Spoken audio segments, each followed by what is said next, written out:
Shalom saudaraku, hari ini saya akan membawakan khotbah tentang garam dan terang.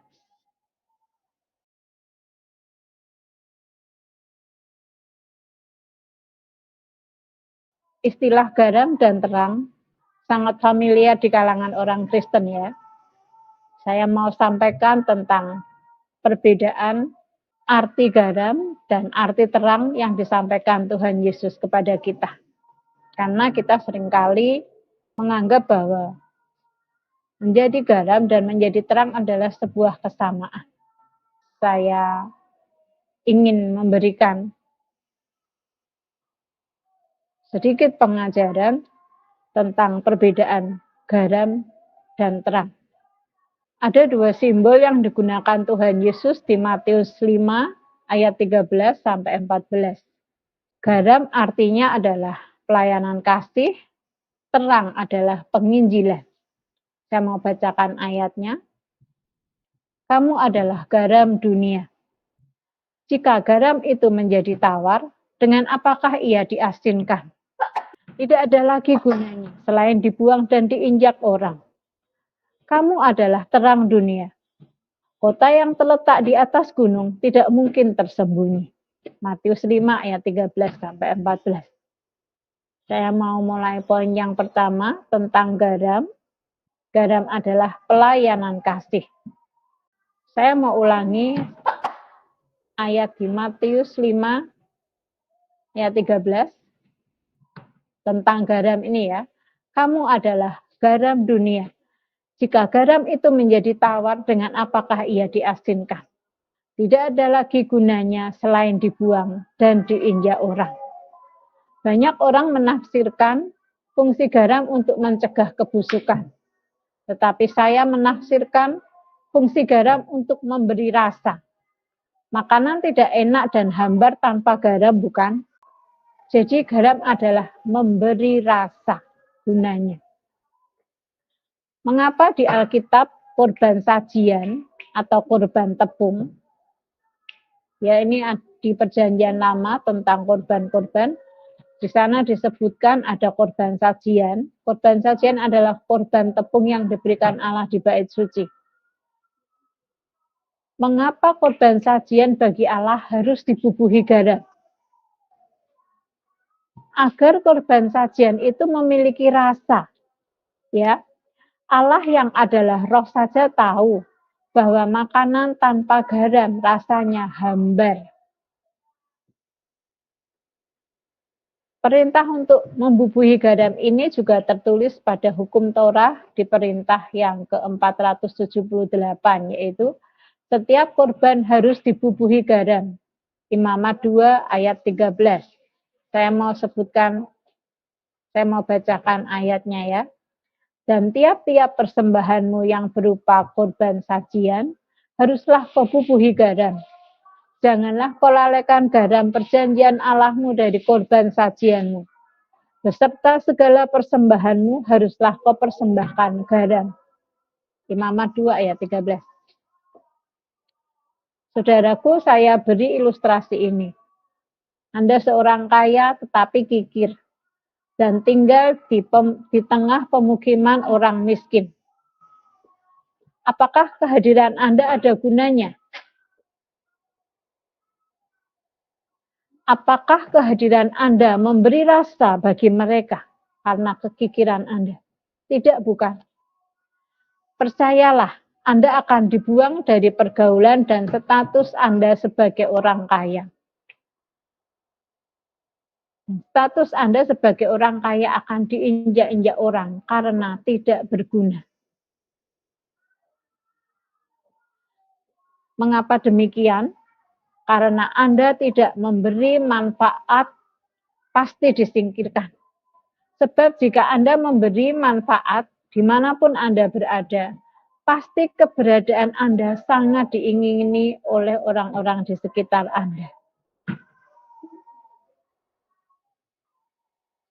Saya mau bacakan Matius 5 ayat 13, versi terjemahan Alkitab Firman Allah yang hidup.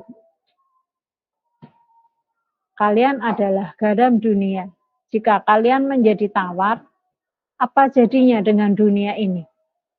Kalian sendiri akan dibuang dan diinjak orang karena tidak berguna. Ya, di sini diterangkan secara lebih jelas bahwa kalau kita tidak berguna, kita akan dibuang dan diinjak orang.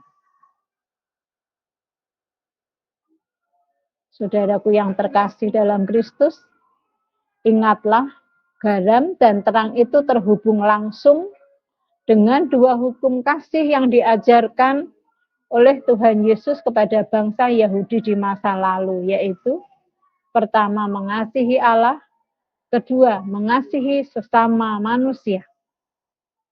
Hanya menjadi terang dunia saja tidak membuat Anda selamat. Begitu juga hanya menjadi garam dunia saja juga tidak membuat Anda selamat. Anda harus menjadi garam dan terang dunia. Ya, semoga Anda semua memahaminya.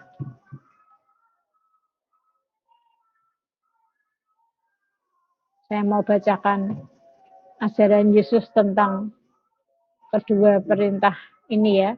Kasihilah Tuhan Allahmu dengan segenap hatimu dan dengan segenap jiwamu dan dengan segenap akal budimu. Itulah hukum yang terutama dan yang pertama. Dan hukum yang kedua, yang sama dengan itu ialah, kasihilah sesamamu manusia seperti dirimu sendiri. Matius 22 ayat 37 sampai 39. Saya juga mau beri Anda ilustrasi tentang hubungan garam dan terang. Kalau tadi ilustrasinya tentang garam saja, tapi sekarang saya ingin memberi ilustrasi tentang hubungannya garam dan terang. Ya, misalnya si A punya uang puluhan miliar. Tentu si A akan dikenal sebagai orang kaya raya di lingkungan tempat tinggalnya, bukan? Tetapi si A ternyata kikir. Banyak tetangganya yang miskin datang meminta pinjaman dan bantuan tetapi ditolaknya. Katanya tidak punya uang. Katanya lagi sepi rezeki. Padahal minggu yang lalu baru saja beli 2 mobil mewah. Dengan keadaannya yang seperti itu, lalu si A mencoba menginjili tetangganya tentang ajaran Tuhan Yesus di kitab Injil. Si A berkata, Yesus mengasihi Anda. Anda bisa membayangkan apa respon dari tetangganya. Orang kaya, ada tetangganya datang, mau minta bantuan, katanya tidak punya uang. Lalu tiba-tiba orang kaya itu bilang, Yesus mengasihi Anda. Tentu saja respon tetangganya, mereka akan menolak secara langsung penginjilan yang disampaikan si A tadi. Meskipun dia menginjili sampai berjam-jam, sampai bibirnya doer, tapi karena yang diinjili atau tetangganya melihat tingkah laku si A itu di dalam hidup bertetangga, penginjilan apapun yang disampaikan si A tidak akan masuk dan ditolak mentah-mentah. Dan sayangnya kadang-kadang hal yang seperti ini terjadi. Justru penginjilan tidak sampai tapi malah mempermalukan nama Tuhan kita. Oh seperti itu toh anaknya Yesus. Oh seperti itu toh seorang penginjil. Itu sungguh memprihatinkan keadaan seperti ini. Dan sekarang kita banyak sekali menemui orang-orang seperti itu. Kalau disuruh menginjili pintar sekali. Berdiri di belakang mimbar pintar sekali. Mau ngasih nasihat kepada orang-orang di sekitarnya pintar sekali. Tapi prakteknya berlawanan dengan apa yang disampaikan. Sungguh hal seperti ini sangat mempermalukan nama Tuhan Yesus. Lebih baik kalau dia tidak bisa menjadi garam. Tidak usah menjadi terang. Daripada mempermalukan nama Tuhan. Mencoreng nama Tuhan kita. Orang gampang untuk mengatakan sesuatu tanpa menjalaninya. Dan itu Tuhan tidak suka. Tuhan muak dengan orang-orang yang seperti ini. Ingat, Tuhan muak dengan orang-orang yang seperti ini. Yang pandai menginjili, tapi buahnya tidak sesuai dengan apa yang disampaikan dalam penginjilan tersebut.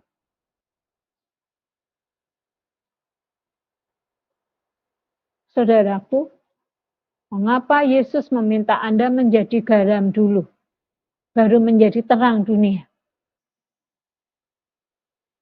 Kenapa tidak diminta untuk menjadi terang dulu, baru menjadi garam? Tadi ayatnya sudah saya sampaikan jelas, jadi garam dulu, lalu baru terang. Sebab manusia itu melihat hidup Anda dulu, baru percaya dengan apa yang Anda katakan. Anda telah melakukan hal A. Lalu kalau Anda mengatakan kepada orang lain melakukan A, misalnya, Anda menyampaikan, Tuhan itu baik dan murah hati. Dan Anda sudah melakukan hal itu sebelumnya. Pasti orang yang Anda injili akan menerima itu dengan sukacita. Oh ya benar, nek Tuhan itu murah hati. Orang anak buahnya saja juga murah hati. Oh ya benar ya, kalau Tuhan itu suka mengampuni, menerima seorang pendosa. Orang anak buahnya saja sudah mengampuni kesalahan saya. Ya. Jadi manusia itu melihat hidup Anda dulu, baru akan percaya dengan apa yang Anda katakan. Ya, semoga Anda juga memahami hal ini. Ini sangat penting di dalam sebuah penginjilan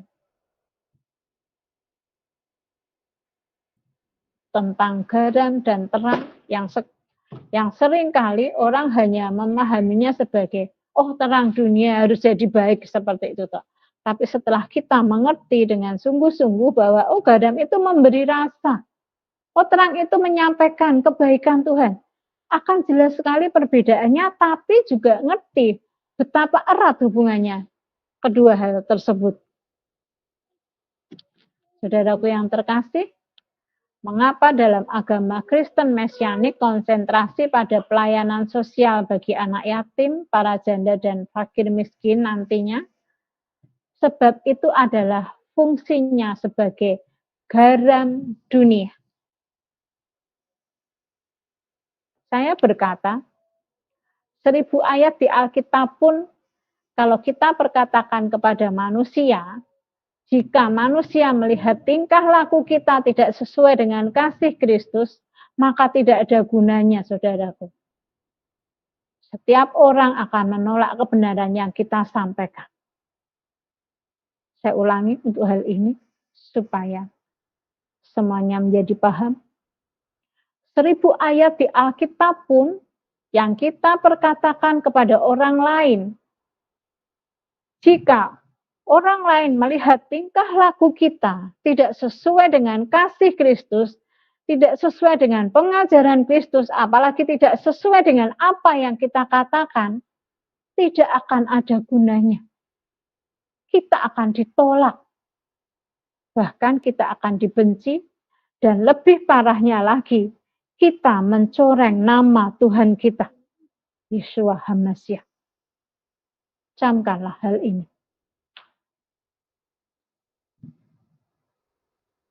Oleh karena itu, agama Kristen Mesianik harus menjadi garam dunia dulu. Apa artinya tadi menjadi garam dunia? Adalah memberi rasa, membawa manfaat, barulah menjadi terang dunia atau menyampaikan kebenaran. Terkadang, satu tindakan nyata melebihi 1000 kata-kata. Benar kan, saudaraku?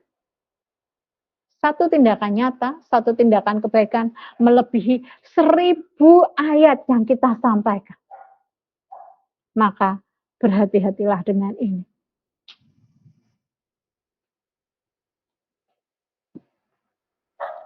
Saya juga mau ingatkan kepada setiap kita untuk menjadi garam dunia tidak harus menunggu kaya dulu. Ya. Untuk jadi garam kita tidak harus nunggu menjadi kaya raya. Nah kalau kita sampai mati tidak menjadi kaya, lalu kita tidak menjadi garam. Kan kita jadi tidak menjadi pelaku firman. Kita bisa menjadi garam bahkan dalam kekurangan kita. Banyak kok yang bisa kita berikan, tidak harus uang. Bisa beri makan, bisa beri pakaian bekas, bisa beri tempat berteduh, bisa beri senyuman yang tulus, bisa berikan pelukan yang hangat bagi yang sedang bersedih atau yang sedang mengalami luka batin. Dan masih banyak hal yang bisa kita lakukan untuk kita menjadi garam, untuk kita memberi rasa, untuk kita menjadi orang yang berguna. Percayalah, satu tindakan yang baik melebihi 1000 ayat-ayat indah dalam Alkitab. Jadi jangan dibalik. Kita ngomong sampai berbusa-busa, tapi tindakannya nol. Maka ayat-ayat tadi hanya menjadi busa yang menguap hilang. Jenis pohon dapat dikenali dari buahnya. Orang tidak akan keliru membedakan pohon anggur atau pohon ara dari semak duri.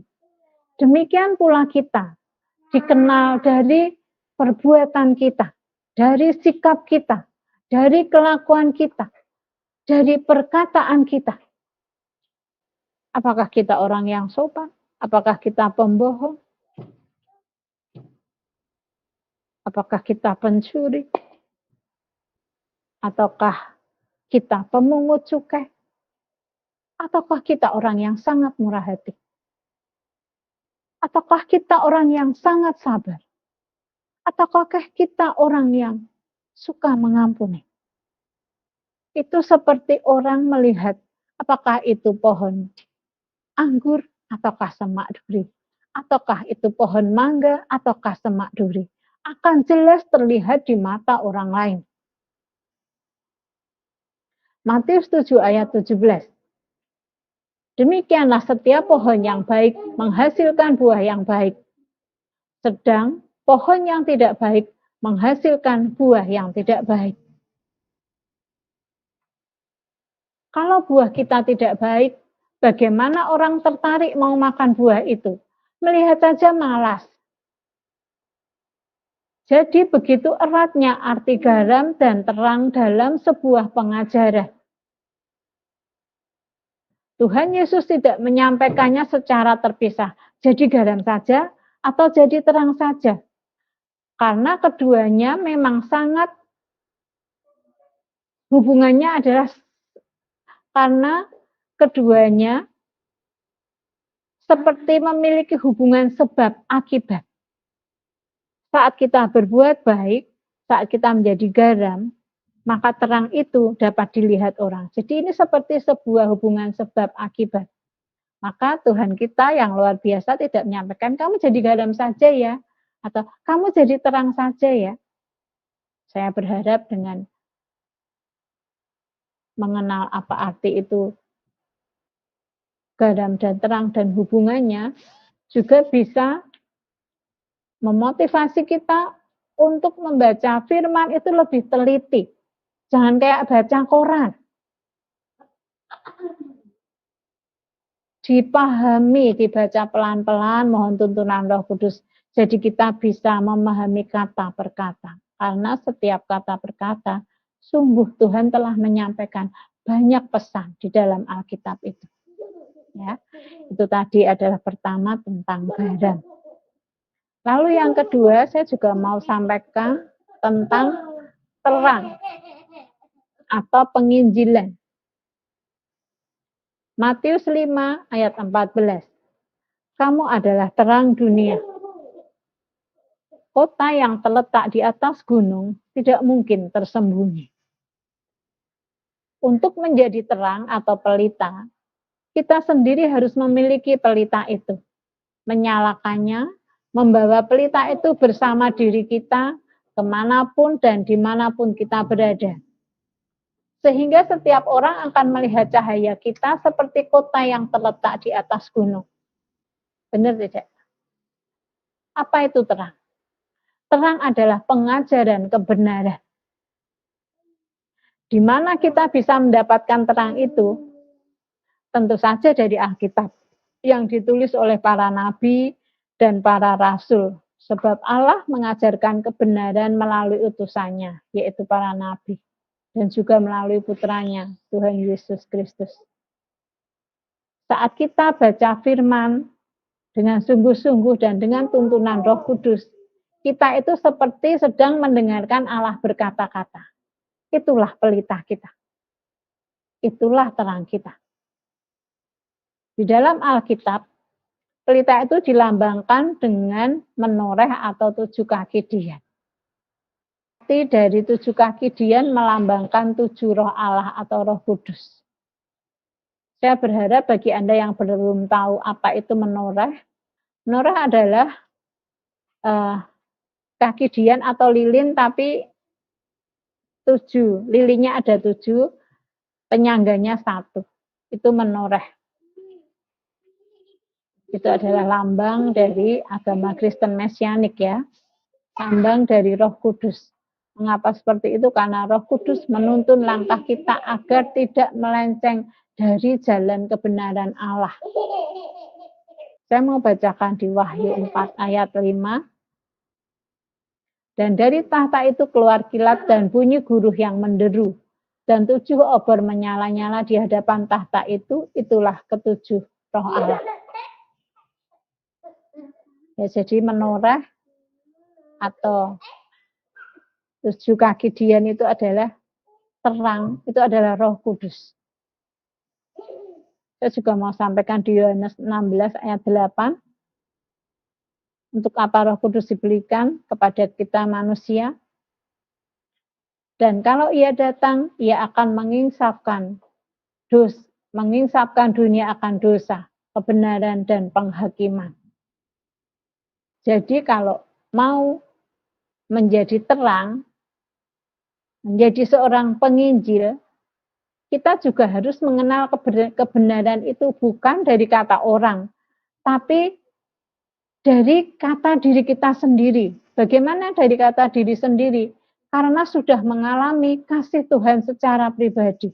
Karena sudah mengenal Tuhan secara pribadi dalam setiap mukjizat yang kita rasakan. Saya percaya kok setiap dari kita pasti sudah pernah merasakan pertolongan Tuhan. Itu adalah kasih Tuhan secara pribadi atau kita mengalami perjumpaan pribadi dengan Allah. Saat kita pernah mengalami itu, kita bisa mengatakan Tuhan bukan dari apa kata orang, tapi dari pengalaman hidup kita sendiri. Ibarat kata ya, kalau mau jualan, kita itu harus punya knowledge atau ilmu pengetahuan dari produk yang akan kita jual. Mau jual sepatu juga harus ngerti kekuatannya seberapa, estetiknya seperti apa, kenyamanannya seperti apa.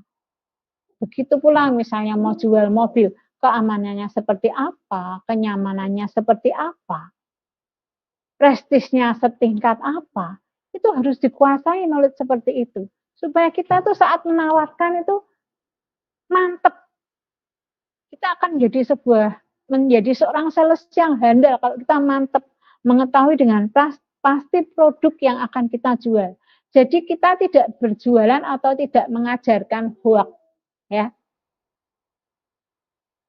Alkitabnya membicarakan A.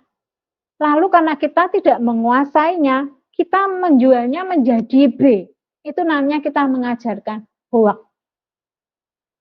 Semoga Anda memahami ini. Saya mau tutup khotbah ini dengan 2 kesaksian saya tentang garam dan terang. Mungkin kira-kira tahun 2016. Saya belum kenal dengan agama Kristen Mesianik. Saya masih dengan agama saya yang lama dan saya termasuk orang yang taat. Waktu itu saya sendiri juga sedang berbeban berat, ekonominya hancur, keluarga hancur, saya sangat berbeban berat. Anak saya masih juga semuanya mengalami luka batin. Anak saya yang kedua itu bawa temannya ke rumah. Anak itu baru SMP. Tapi anak saya sudah SMA, tapi dia punya teman SMP. Dan anak SMP itu ternyata mama papanya itu sedang bercerai. Dan dia tuh seperti tidak dipedulikan begitu. Saat saya dikasih cerita itu dengan anak saya, tanya, "Ma boleh tidur di rumah?" Enggak boleh, tidur aja. Boleh makan di sini? Ya boleh, tapi seadanya wong ya kita baru kekurangan, jadi makannya ya yang ada bareng kita, sembarang. Boleh aja tidur sama kamu. Saya bilang gitu sama anak saya kedua. Dia di rumah saya itu kira-kira 3 bulan. Ya biasa saja, saya melakukan kegiatan seperti biasa. Waktu itu saya sedang berjualan kue karena saya off dari pekerjaan saya. Jadi perawat saya itu jualan kue, jadi banyak makanan di rumah. Kami makan seadanya. Dan setelah 3 bulan itu dia bilang begini, anak itu ternyata muslim. Dia bilang seperti ini, "Tante, saya mau ikut ke gereja. Saya pengen dibaptis." Loh, kamu agamanya apa kok minta dibaptis? Islam. Loh, nanti kamu dimarahi orang tuamu. Kan masih SMP, ya toh SMP itu kan masih otoritas orang tua sekali. Enggak, saya kepengen ikut di gerejanya tante. Terus saya tanya, ya kenapa kok ingin ikut di gerejanya tante? Soalnya tante baik. Saya tidak mewartakan apa-apa kepada dia. Karena dia anak muslim, bahkan saya nggak ngerti agamanya dia, kan dia mainan sendiri sama anak saya. Saya sibuk jualan, bikin kue, dan dia itu masih SMP ya, pasti saya tidak menginjili dia lah. Tapi dalam keseharian saya, dia melihat, dia dikasih makan, dia bilang, tante baik sekali. Apalagi dia lagi terluka. Dia merasa mendapatkan tempat berteduh, tempat makan. Saya kadang juga peluk dia. Saya kasihan lihat dia setelah cuci tangan karena kebetulan saya juga sedang mengalami hal yang sama. Saya simpati saja. Saya tidak menginjili apapun, tapi dia kepengen ikut masuk gereja. Lalu saya bawa masalah ini ke gereja saya. Saya bilang ada anak SMP mau dibaptis. Dan Anda ingin tahu tidak jawabannya? Petugas. Petugas itu bilang, kalau mau ikut magang baptis harus minta persetujuan orang tua. Mati saya. Mendengar jawaban itu saya lemes. Saya tuh, ini piye toh Tuhan. Waktu itu saya tuh sedang menyala-menyalanya cari jiwa. Tuhan suruh saya cari jiwa. Ini saya sudah dapat jiwa loh. Saya tidak nyari dapat sendiri. Kok malah tak bawa ke gereja ditolak, ini gimana Tuhan? Tuhan bilang, bawa ke gereja lain. Akhirnya saya bawa ke gereja Kristen. Hanya 1 minggu langsung dibaptis. Dan saat itu juga saya tuh ikut dibaptis itu selam. Karena saya belum baptis selam. Saya dan anak-anak saya semuanya satu keluarga ikut baptis selam di gereja itu. Kan kalau di gereja Kristen itu gampang ya. Cuman seperti ditanya jawab, lalu diajak penyembahan, sekitar 1 jam atau 1 jam lebih, lalu dibaptis. Saya bilang sama Tuhan, Tuhan, saya sudah melakukan bagian saya, dan untuk selanjutnya, biar Roh Kudus yang bekerja. Karena habis itu setelah 3 bulan, dia pergi dari rumah saya, lalu mulai ikut neneknya, sekolah pindah atau bagaimana, saya juga tidak follow up dia lagi, tapi saya bilang, Tuhan aku sudah lakukan bagianku, mencari jiwa dan kuberikan kepadamu, dan ditolak di gerejaku, dan engkau bilang harus bawa ke gereja lain, sudah aku bawa. Selesai, itu kesaksian yang pertama. Itu saya mau kasih tahu bahwa 1000 ayat tidak akan berguna tanpa satu perbuatan baik. Dan ini kebalikannya, saya tidak ngomong apa-apa, dan saya merasa tidak melakukan perbuatan baik sih, biasa saja, wong orang nampung anak itu saya biasa. Dan ternyata itu menjadi seperti ribuan kata-kata masuk ke telinganya. Roh Kudus yang bekerja, bukan saya. Saya hanya bersaksi itu saja. Dan satu lagi, saksian saya yang kedua adalah, ini juga tentang orang Muslim, sama juga. Saya juga waktu itu tidak dalam keadaan baik-baik saja. Karena saya bukan orang baik ya saudara-saudara. Saya bisa khotbah di sini bukan karena saya orang baik, tapi karena saya sudah mengalami banyak hal yang Tuhan sudah membuat hancur hidup saya karena saya tidak baik. Maka kalau saya sekarang bisa duduk di sini, bilang kepada saudara-saudara tentang semua yang saya alami adalah sebuah kesaksian bahwa Tuhan itu baik. Kalau saya tidak dihukum Tuhan, saya tidak akan bisa khotbah di sini malam ini.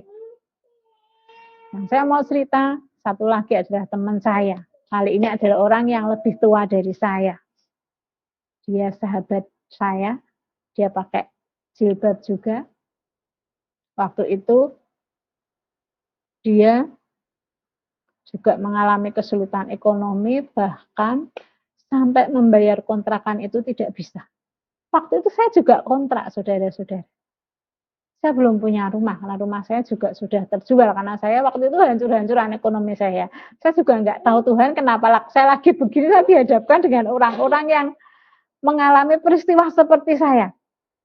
Tapi saya menyadari, saya sedang dihukum, saya harus berbuat baik supaya hukuman saya cepat selesai. Saya waktu itu sudah memahami hal itu. Saya belum kenal Kristen Mesianik. Jadi ya, apa yang saya sampaikan ya yang standar-standar saja. Saya lebih banyak ke menjadi garam daripada saya ke penginjilan. Lalu saya bilang ke teman saya, dia dengan anaknya ya wanita, anaknya juga wanita. Udah Mbak, kamu tidur di rumahku di sini sampai kamu punya uang untuk bayar kontrakan. Itu juga lebih kurang 2 atau 3 bulan. Saya hanya bilang, makan seadanya, bareng. Apa yang ada dimakan. Ya kebetulan, tapi Tuhan itu baik ya. Kami tidak pernah sampai tidak bisa makan. Tuhan selalu cukupkan. Jadi untuk firman, burung pipit saja dipelihara, apalagi kita manusia, itu sungguh nyata. Dalam kekurangan saya masih bisa memberikan tempat berteduh. Saya kontrak loh. Saya masih bisa memberikan tempat berteduh. Bahkan kamar saya berikan karena dia dengan 2 anaknya. Saya masih ada 1 kamar lagi. Saya hanya tidur di depan TV waktu itu. Waktu itu saya masih ada suami saya. Saya tidur di depan TV. Suami saya sering keluar-keluar, tidak jelas. Sampai hampir 3 bulan. Akhirnya dia sudah dapat uang, akhirnya dia cari kontrakan rumah. Tahu tidak saudaraku, dia memang tidak menjadi Kristen.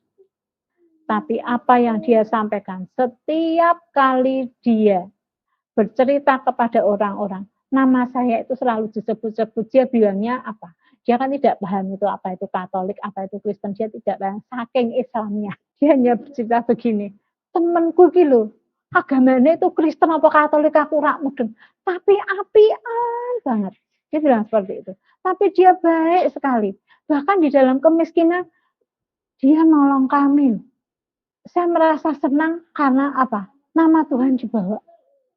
Dia ngomongnya bilang bahwa saya tidak tahu agamanya Kristen atau Katolik ya. Kristen atau Katolik kan pasti anaknya Tuhan Yesus. Dan dia sangat baik. Adalah aku orang Muslim, tapi dia nolongi saya. Dan itu diceritakan kepada teman-teman saya yang lain. Saya tuh sampai tidak enak sendiri. Saya malu, saya merasa tidak kasih apa-apa, tapi dia begitu bersemangat menceritakan itu. Saya bilang, itu bukan saya. Terus dia tanya, kamu kenapa toh kok baik? Saya hanya bilang satu, Tuhanku nyuruh saya baik. Itu yang diajari Tuhanku suruh seperti itu, Mbak. Jelas saya di sini tidak menjadi terang. Saya tidak sedang menginjili mereka, tapi saya jadi garam. Tapi karena hubungannya erat antara garam dan terang, saat saya menjadi garam, terang itu datang sendiri bersinar dalam diri saya, dan mereka melihat Tuhan Yesus dalam diri saya.